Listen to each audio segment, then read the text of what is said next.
Tensión política en España en torno a las protestas que arrancan esta jornada contra la cumbre de la OTAN en Madrid.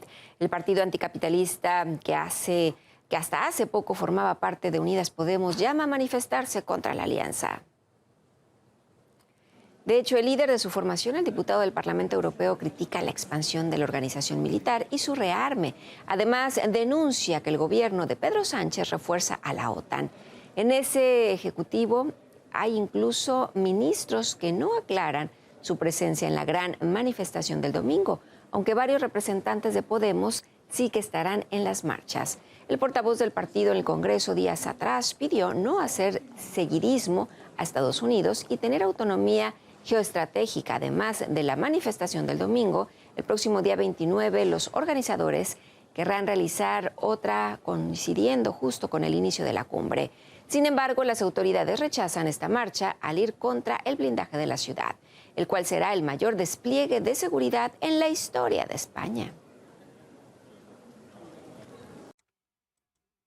Y país por el que pasa la OTAN, país que queda arrasado, literalmente. Estos días se realiza la cumbre en Madrid, la cumbre de la OTAN. La cumbre tiene una contracumbre. La apuesta por resolver problemas mediante ejércitos tiene enfrente a quienes reivindican salidas dialogadas. El gran negocio de la guerra choca con la reivindicación y la denuncia del pacifismo.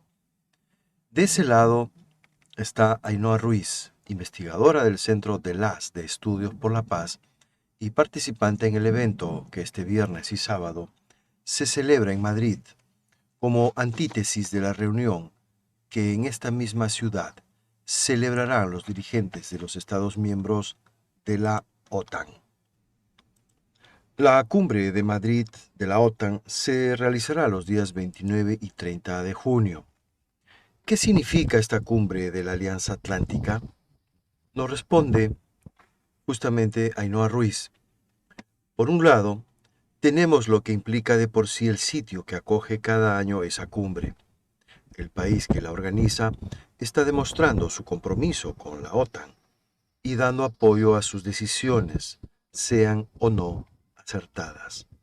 Además, el país en cuestión, en este caso España, se ve reforzado dentro de la alianza. El despliegue policial y el gasto que implica esta cumbre es bastante alto.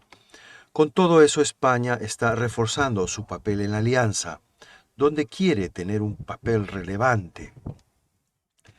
¿Qué valor adquiere la contracumbre? Tengamos en cuenta que la OTAN es una organización como mínimo cuestionable, entre otras cosas porque ha llegado a vulnerar el derecho internacional humanitario y la Carta de Naciones Unidas, como ocurrió con los bombardeos en Yugoslavia, y ha desestabilizado a distintos países como Irak, Siria o Afganistán. Por tanto, hay muchas razones para esta cumbre por la paz, que quiere reivindicar que la forma de construir seguridad tiene que ser otra. Tenemos que empezar a buscar otras opciones y esas opciones pasan definitivamente por la paz. En la contracumbre se van a reflejar las alternativas del pacifismo en el escenario actual. No debemos olvidar que lo que está pasando en Ucrania tiene que ver con el comportamiento de la OTAN y sus miembros, es decir, la tensión que genera, la búsqueda de una ampliación hacia el este, todo ello, por supuesto, sin justificar una intervención militar como la de Rusia, que vulnera las legislaciones internacionales. Todo eso refuerza nuestro mensaje general. Esta manera de construir seguridad no sirve, porque está generando más guerras. En el caso de la guerra de Ucrania, sería ingenuo ignorar el papel de la OTAN a la hora de tensionar otros países. Todo lo que propone la OTAN, en lugar de buscar la paz, es más tensión. El Centro de organizará un taller en la contracumbre sobre la campaña Stop Killer Robots. ¿Esas máquinas son hoy otra amenaza para la paz? Efectivamente, estamos hablando de un tipo de sistema de armamento que en su fase más avanzada no tiene ningún tipo de control humano. Ya hemos visto el bombardeo indiscriminado de civiles con la campaña de drones en Pakistán por parte de Estados Unidos. El soldado que maneja esa máquina desde lejos no está viendo lo que ocurre, de tal forma que se deshumaniza aún más la situación. Así las cosas, un país que decida hacer la guerra podría hacerla con estas máquinas sin recibir muertos. Esta misma semana, la secretaria de Estado de Comercio presentaba en el Congreso los datos sobre las exportaciones de armas durante 2021. Entre los destinatarios han vuelto a estar Arabia Saudita o Emiratos Árabes, inmersos en los ataques contra Yemen. Efectivamente, ya sabemos que hay un entramado que tiene mucha fuerza como lobby. La industria militar gasta millones de euros en Bruselas para estar presentes de forma permanente haciendo lobby. En realidad, se priorizan los beneficios por encima de las vidas. Las empresas privadas tienen una capacidad para acceder a los políticos que las ONG o las organizaciones civiles no tienen. La OTAN quiere que sus miembros incrementen las partidas presupuestarias para el gasto en armamento. ¿Esa es la vía apropiada para solucionar los problemas actuales? No deja de chocar que tenemos un Ministerio de Defensa y muchas herramientas para hacer la guerra, pero pocas herramientas para hacer la paz. Una forma de hacer la paz podría ser comprometerte a no estar en la OTAN, una organización que genera tensión y país por el que pasa, país que deja arrasado. ¿Por qué en lugar de la OTAN no tenemos una organización que haga precisamente lo contrario, es decir, que ejerza labores de diplomacia? Hoy son muy pocos los recursos que se invierten para construir. De otro lado, Ione Belarra nos dice que la guerra es la derrota de nuestra democracia, de lo que somos. La actual ministra de Derechos Sociales y secretaria general de Podemos, Ione Belarra, interviene en el encuentro de Movimiento Europeo por la Paz, celebrado este martes en Bruselas, junto a partidos de izquierdas y organizaciones sociales.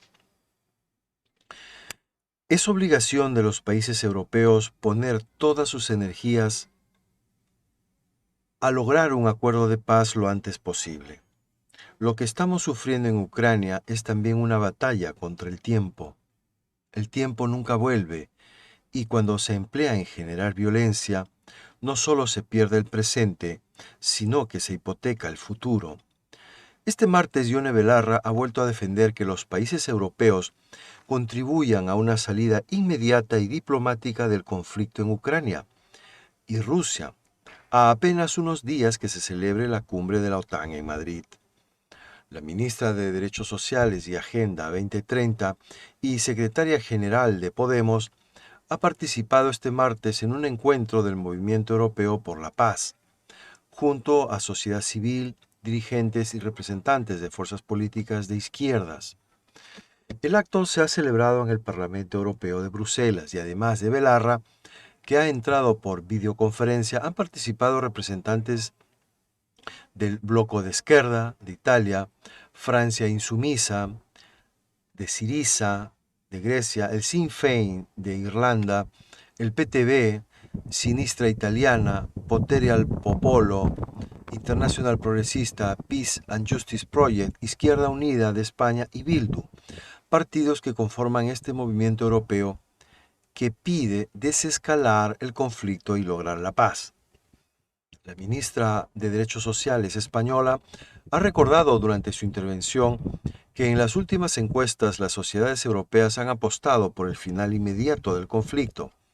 Es irresponsable, pues, escalar el conflicto porque nos acerca al filo del abismo.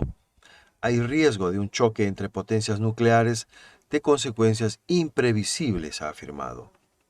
La líder de Podemos ha alertado en referencia a la cumbre de la OTAN que se celebra en Madrid la próxima semana, que en los próximos días, me atrevo a aventurar, que se van a intensificar los mensajes de que la paz es una quimera y que la única opción es ser parte activa del conflicto. Pero la guerra y la paz no son fenómenos naturales, siempre podemos hacer algo. Mucho, diría yo. Debemos cambiar el concepto de seguridad que tenemos y avanzar hacia uno más centrado en las necesidades reales que tienen las personas. Proveer de herramientas que actúen como barrera de seguridad frente a amenazas sociales, económicas y climáticas. Tenemos que fortalecer nuestra autonomía estratégica, sin seguidismo a ninguna potencia, con una mirada propia que garantice el respeto a los derechos sociales y a la soberanía nacional. La ministra de Derechos Sociales ha concluido: pedimos un plan extraordinario de reconstrucción de Ucrania que incluya la cancelación de su deuda externa. La guerra es la derrota de la democracia, de lo que somos y de nuestros valores.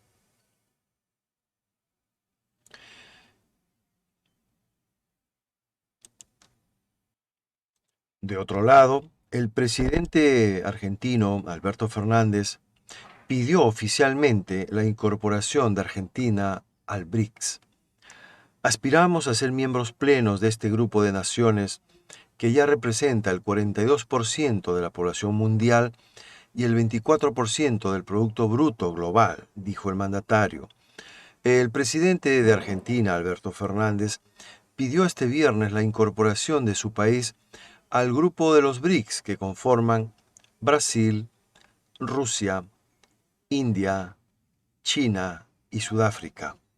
Aspiramos a ser miembros plenos de este grupo de naciones que ya representa el 42% de la población mundial y el 24% del Producto Bruto Global, dijo el mandatario al participar de manera virtual en una reunión ampliada de la 14ª cumbre del BRICS. El mandatario argentino calificó a este grupo como una plataforma con enormes capacidades para discutir e implementar una agenda de futuro que nos lleve hacia un tiempo mejor y más justo, por lo que insistió en sumar a la Argentina a ese espacio para brindar sus aportes. En ese sentido, en su discurso, presentó las cualidades que tiene Argentina para poder formar parte del BRICS. Somos proveedores seguros y responsables de alimentos, reconocidos en el ámbito de la biotecnología y en tecnología logística aplicada. Esto significa que no solo somos capaces de producir y exportar alimentos, también sabemos suministrar servicios y formar especialistas para que otros países hagan crecer su eficiencia productiva y mejoren así la calidad de vida de sus habitantes. También dijo que el país suramericano tiene grandes recursos energéticos. Contamos con la segunda reserva mundial de shale gas y la cuarta de shale oil. Empresas argentinas y extranjeras no solo explotan de modo no convencional energías fósiles, también incursionan en la explotación del litio, del hidrógeno verde y de otras energías renovables, comentó. Fernández también se refirió a lo que acontece entre Rusia y Ucrania. Quiero alzar mi voz para que el mundo entero entienda que aunque la guerra se libre en Europa, sus consecuencias trágicas repercuten en América Latina, el Caribe, en África y en todo el hemisferio sur. Somos la periferia los que realmente padecemos las consecuencias de esa guerra, señaló. Es imperioso, pues, que cesen las hostilidades en Ucrania. Queremos ser parte en la búsqueda de una solución que acerque a todos los involucrados para lograr una paz duradera que deje definitivamente atrás la dinámica desatada por la escalada bélica, añadió. Insistió en que la paz es urgente, porque es urgente hacer un mundo más igualitario. El mandatario argentino señaló que mientras trabajan para acallar el tronar de las armas, deben concentrar sus esfuerzos en el diseño de una arquitectura financiera mundial que tenga en cuenta las necesidades del crecimiento, del comercio, de la inversión y fundamentalmente del bienestar que la humanidad reclama, sobre todo de la inmensa mayoría de naciones pobres de la Tierra o empobrecidas. sin diseñar un modelo económico que acabe con la exclusión financiera, es decir, el modelo neoliberal, la posibilidad de construir un mundo más justo y equitativo acabará siendo tan solo una quimera, enfatizó. Indicó que el peso institucional y económico del BRICS puede convertirse en un factor de estabilidad financiera y que la expansión de su nuevo Banco de Desarrollo puede ser un instrumento útil para fortalecer las infraestructuras nacionales. En su participación, Fernández propuso que es hora de promover la creación de una agencia calificadora de riesgo internacional que ponga en manos públicas lo que hoy está en manos de intereses privados. También dijo que es importante poner en debate las pautas que determinan la asignación general de derechos especiales de giro del Fondo Monetario Internacional. Los derechos especiales de giro también son una herramienta esencial para la necesaria capitalización de los bancos regionales de desarrollo, apuntó. El mandatario aprovechó el momento para agradecer a los miembros del BRICS el apoyo brindado a Argentina en su reclamo de negociar pacíficamente la cuestión Malvinas con el Reino Unido. La 14ª cumbre del BRICS, que reúne de manera virtual a los presidentes de Brasil, Rusia, India, China y Sudáfrica, arrancó el jueves. El mandatario chino Xi Jinping es el presidente del encuentro de este año. De otro lado, el mandatario ruso, Vladimir Putin, indicó que la fuerte subida de la inflación en los países no ocurrió ayer, es el resultado de varios años de una política económica irresponsable. El desequilibrio en las relaciones internacionales ha puesto de relieve la necesidad de cooperación entre los países del grupo BRICS y otras naciones que comparten sus valores, ha declarado este viernes Vladimir Putin en su mensaje de saludo por videoconferencia a los participantes de la cumbre BRICS y sus aliados. En su reiterado llamamiento al desarrollo de un mundo multipolar basado en los principios de igualdad, justicia y respeto mutuo, el presidente de Rusia destacó la apuesta de los países congregados por el comercio mundial y las finanzas libres de barreras y restricciones por motivos políticos.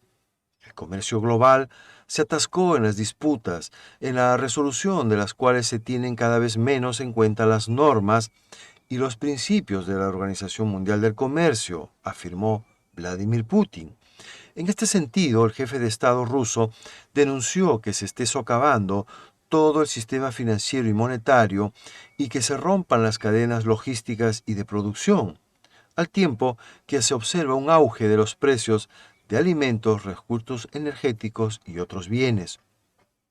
No es el resultado de los últimos meses y desde luego que no es consecuencia de la operación militar especial que Rusia lleva a cabo para defender el Donbass. Quiero subrayar, una vez más, que la brusca intensificación de la inflación no sucedió ayer.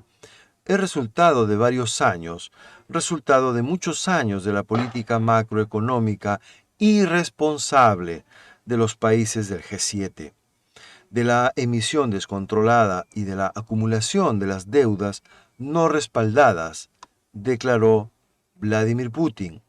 Con la pandemia del COVID-19, estos procesos se aceleraron ante la drástica disminución de la demanda y la oferta de bienes y servicios, añadió.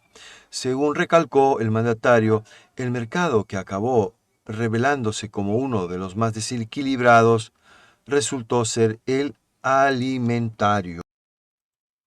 Recordemos que el G7 lo conforman Alemania, Canadá, Estados Unidos, Francia, Italia, Japón y Reino Unido.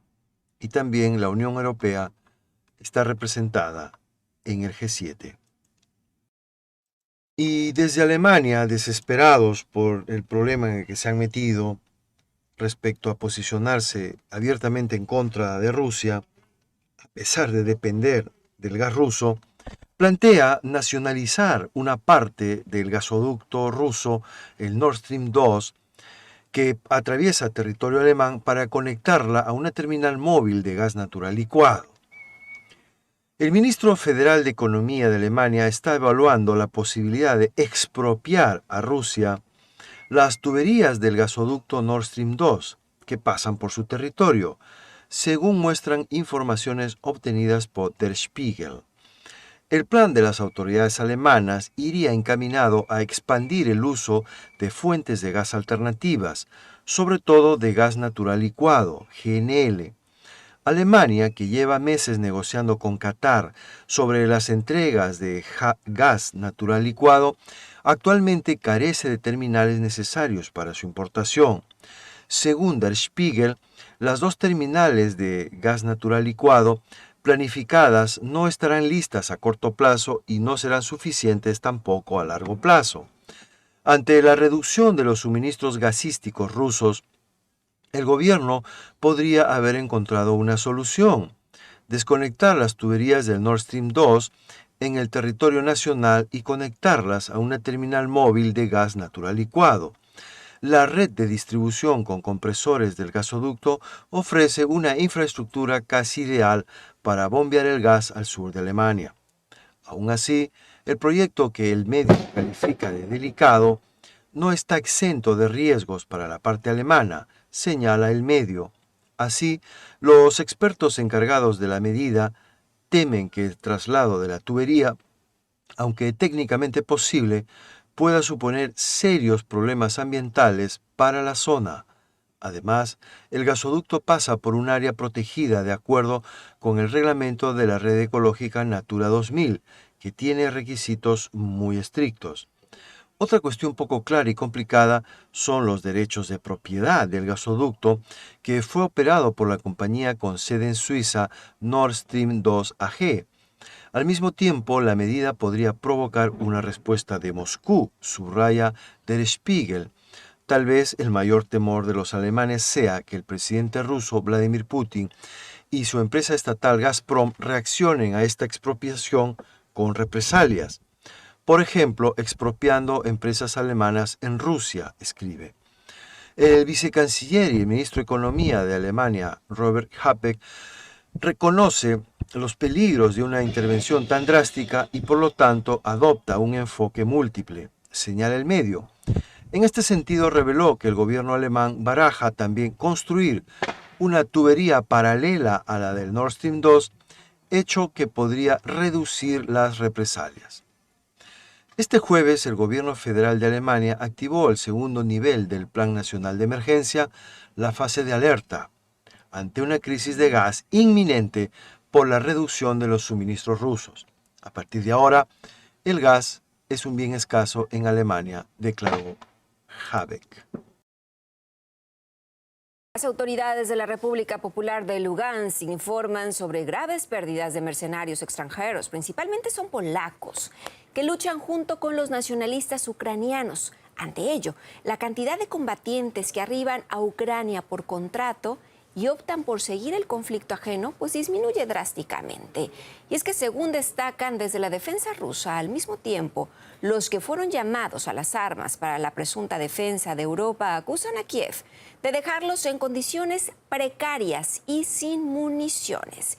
Pero vamos a abordar este tema, si les parece, con mi compañero Galo Fernández, que se encuentra del otro lado del estudio, y vamos a ir viendo la situación, cómo se ha desarrollado, cuántos son los que quedan, de qué estamos hablando. Galo, ¿cómo estás? Qué gusto. Hola, Betsa, ¿qué tal? Bien, como decías, ¿no? Mercenarios, aventureros, legión extranjera, llegados de todos los continentes. Hay que decir que desde el 24 de febrero se ha hablado mucho de esto, así que ahora vamos a concretizar un poco con algunas cifras. Por lo tanto, como decíamos, 24 de febrero y Rusia comienza su operación especial. Desde entonces han llegado casi 7.000. Sí, 7.000 de ese día mercenarios extranjeros. Ahora ya esto es según cifras del Ministerio de Defensa de Rusia, y para el viernes, es decir, para el 17 de junio, quedaban ya menos de la mitad. También hay que decir que de los que ya no están, digamos, un porcentaje de ellos se ha ido, pero también casi 2.000 de ellos han sido liquidados. Y si ponemos un poquito más la lupa sobre esta cifra, lo que podemos ver es que Polonia es el que más ha proporcionado estos mercenarios, más de 1.800, y también es el país que tiene más bajas entre sus conciudadanos. Después viene Canadá, tenemos Estados Unidos, que hay que decir que si tomamos las cifras de manera porcentual, entonces Estados Unidos es el que más ha sufrido bajas entre su gente. Ahora de estos 530 al 17 de junio quedan solo 89, otra vez según el Ministerio de Defensa Rusia. La gran mayoría de estos mercenarios extranjeros se alistan en la Legión Internacional de Ucrania, alentados por el presidente Vladimir Zelensky, que por ejemplo los llama a que vengan para defender la seguridad en Europa y en el mundo. Entonces se alistan, pero los problemas comienzan ya en el terreno. ¿Por qué? Porque se enteran que, por ejemplo, no hay armamentos para equiparlos. Entonces hay una lista con los siguientes ítems que se les recomienda que ya traigan con ellos: uniforme, equipamiento, casco y también chalecos antibalas. Parece que la simbología nazi sí son capaces de proporcionarlo, eso sí. Bueno, vamos a escuchar ahora algunos testimonios de estos mercenarios que llegaron a Ucrania. The Ukrainian side is very propaganda filled too. They say that they're the best, but like from what I've seen a lot of corruption, ill prepared, under equipped. I don't know that Ukraine knew what they were asking for when they asked for this legion. I don't know that they expected quite the response that the number of responses that they've gotten, and I'm not sure that they were prepared to handle that many volunteers and put them in an effective training program. You know, they do have a few other things going on in the country, and I think it was almost a bother to them that they had so many people that they now had to deal with that they hadn't really wanted. Galo, y a lo mejor aquí cabe la pregunta, ¿qué papel está jugando Estados Unidos en todo esto? Bueno, el papel de Estados Unidos es central. ¿Por qué? Porque parece que de Europa no están dispuestos a dar ningún paso sin el consentimiento de Estados Unidos, que aprovecha entonces la situación para intentar mantener su hegemonía, también su preponderancia. Entonces tenemos una Europa estadounidense, una Europa que es comida rápida para Estados Unidos, y por ejemplo está Ucrania, que como aseguraron desde Rusia, en realidad no es más que material desechable dentro de este conflicto, algo que confirma un voluntario francés que lleva años en Donbass. Qué barbaridad. Mais cette guerre, elle est menée contre la Russie par l'Ukraine. Mais l'Ukraine n'est que le... Je ne sais pas comment dire. C'est le médiateur de la guerre. La guerre est voulue par Washington. Mais Washington, dans cette guerre, ne vise pas seulement la Russie. Washington veut détruire une potentielle unité européenne. C'est ça que ne veut pas Washington. Washington a peur, dans son impérialisme mondial, Washington a peur de ce fameux monde multipolaire qui, à partir de gros centres comme la Russie ou l'Europe, pourrait finalement l'empêcher de mener sa dictature. Bien, sigamos adelante, porque más allá de esta escasez de armas, no es un impedimento para que Zelensky siga haciendo estos llamamientos, convocando gente a luchar, pero en Estados Unidos ya cambian de opinión y un marín ha afirmado que su país es incapaz de ayudar a los estadounidenses que fueron capturados en Ucrania. Y a propósito de esto también tenemos las palabras de Joe Biden, que se ha manifestado en contra de que sus compatriotas vayan a pelear a Ucrania. No sabemos dónde están, pero quiero reiterarlo. Los estadounidenses no deberían ir a Ucrania. Lo repito, los estadounidenses no deberían ir a Ucrania. Bueno, y ya para cerrar podemos recordar los casos de los dos mercenarios británicos y uno de Marruecos, que fueron capturados y condenados a muerte por el Tribunal Supremo de la República Popular de Donetsk. Y hay que decir que fueron abandonados a su suerte por sus gobiernos. Digamos, desde Londres no han hecho realmente ningún intento por intentar de alguna manera salvarle la vida. Pues una situación complicada, aquí lo vamos exponiendo y pues obviamente a la reflexión. Muchas gracias, Galo. Nada. Y el analista internacional José Antonio Ejido califica como terrorista la actividad de los mercenarios, compara la situación en Ucrania con la guerra en Siria y asegura que la OTAN intenta controlar todo tipo de conflictos. Cuando los occidentales han entrado últimamente en grandes conflictos y no pueden utilizar fuerzas regulares, emplean fuerzas mercenarias que se pueden considerar terroristas. Un caso reciente ha sido la guerra a gran escala dirigida por los países de la OTAN contra la República Árabe Siria. En el escenario de Ucrania es algo muy parecido. Primer componente, antiguos soldados de las fuerzas regulares de los países de la OTAN y de los regímenes antirrusos, llámese Polonia, Bulgaria, etc. personas a sueldo, pero con entrenamiento militar. Segundo componente, ultraderechistas fanatizados con algún entrenamiento terrorista. Todo, estoy totalmente convencido, bajo control de las agencias de la OTAN, particularmente la británica y la norteamericana, que fueron las que dirigieron a los grupos de Al-Qaeda contra Siria. Bueno, es lo que vienen haciendo habitualmente. Y hablamos ahora de que el líder de Irán, Ali Khamenei, acusó a Washington de la situación actual en Ucrania al destacar que es producto de las acciones y políticas de Estados Unidos. De hecho, a lo largo de los últimos años no faltaban avisos de que forzar el ingreso de Ucrania a la OTAN sería un error fatal. Sin embargo, estas predicciones no han sido tomadas en cuenta por Occidente, que ahora culpa solo a Rusia de lo sucedido en Ucrania. Vamos a hablar sobre estos antecedentes, las investigaciones y las advertencias sobre estas consecuencias que estamos viviendo hoy con Nicolás Trinchero. Nico, ¿cómo estás? Mariana, ¿cómo va? Bueno, lo que vamos a decir ahora no lo vamos a descubrir ahora, ¿no? Claro. Es algo sobre lo cual ya se venía advirtiendo e informando durante varios días o meses atrás, ¿no? En principio vamos a dar ejemplos sobre lo que se advertía durante estos días, ¿no? Antes de que comience toda esta operación militar en Ucrania. Por ejemplo, lo dicho por un think tank estadounidense, Cato, o Cato, si lo quieren pronunciar en español, la historia mostrará que el trato de Washington hacia Rusia en las décadas siguientes a la caída de la Unión Soviética fue una torpeza política a una escala épica. Esto lo decían desde Estados Unidos hace muy poco, a modo de advertencia también en ese momento podía tomarse. Por otra parte, vamos a ir hasta Alemania, porque allí un general alemán, un inspector concretamente del ejército de Alemania, decía que no fuimos capaces de hacer oír nuestros argumentos, de sacar conclusiones de la anexión de Crimea y de ponerlas en práctica.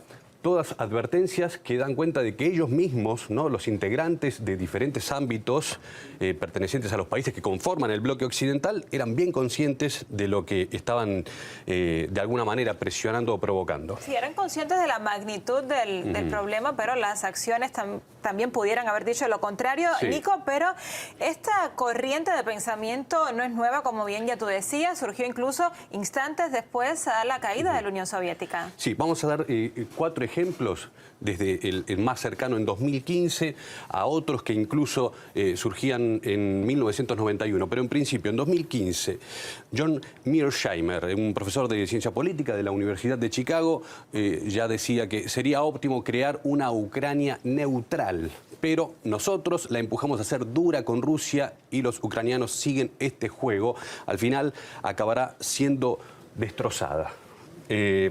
Algo más para destacar lo que surgía en 2008, un informe del embajador de Estados Unidos en Rusia, William Burns, decía que Rusia ve una mayor expansión de la OTAN como una amenaza militar y la entrada en la OTAN podría dividir a Ucrania y Rusia tendría que considerar una intervención. Esto fue en 2008. 2008, ¿no? Ya hace bastante, sí. Ya estaban siendo conscientes hace bastante, vamos más atrás, ¿no? 10 años más atrás, 1998. George Kennan, un diplomático estadounidense especializado en la Unión Soviética y en Rusia. La decisión de la expansión de la OTAN es el inicio de una nueva guerra fría. Los rusos gradualmente reaccionarán de una manera muy negativa. Creo que es un error trágico. Y para terminar, algo que fue publicado hace poco, ¿no?, por este periódico alemán. Fue publicado hace días, durante el mes de febrero, pero se reveló un archivo de 1991 donde Francia, Alemania, Reino Unido y Estados Unidos incluso ya eran conscientes y decían, se informaban entre ellos de que no podemos ofrecer membresía en la OTAN a Polonia y otros países de Europa del Este, como podría ser, por ejemplo, Letonia, Lituania y Estonia, ¿no? Exacto. 1991, esto ya entre ellos, ¿no? No estaba publicado en 1991, pero ya entre ellos eran consideraciones conscientes. Internas de Sí. que veían que había un peligro en esas acciones en busca de cercar a Rusia, ¿no? No se hicieron caso, no confiaron entre ellos, o no sé cómo ya decirlo. No, es difícil de interpretar, Nico. Muchas gracias. De nada.